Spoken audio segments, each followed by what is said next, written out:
After I was a youth pastor for a couple of years, I began having this restless feeling where I sort of just knew that my time as a youth pastor was coming to an end. Love that season of my life, look back on it, have fond memories of my time as a youth pastor.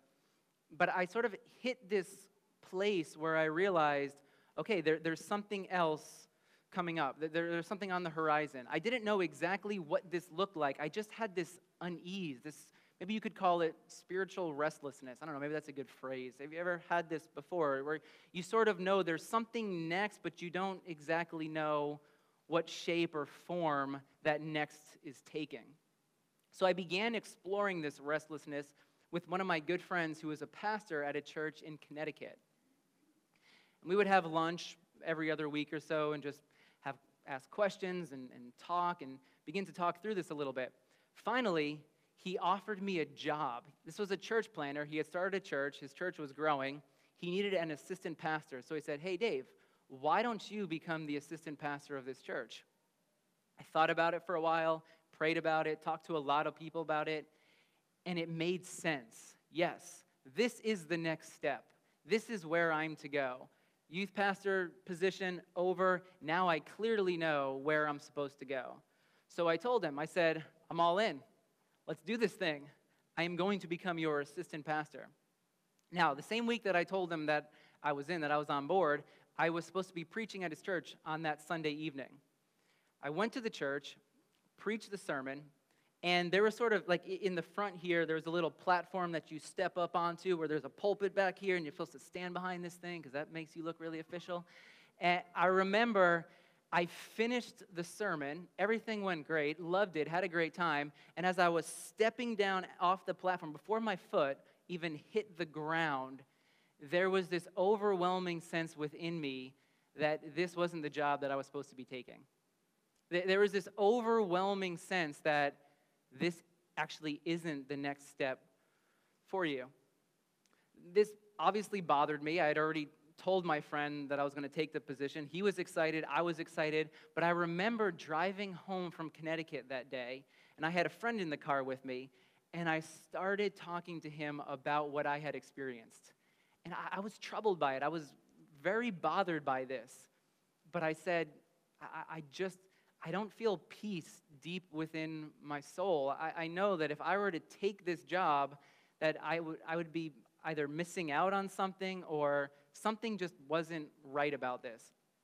Called the pastor up, said, let's get lunch. That week we had lunch. We sit down in the middle of our hoagies. I tell him, I don't really know how to say this, but I can't take the position. I'm sorry. I know I told you that I would be your assistant pastor. And like mid-bite, he just stops, looks at me, and says, I am so glad you said that. Which at that point, I'm thinking, wait a minute, I thought we were friends. What's up with that?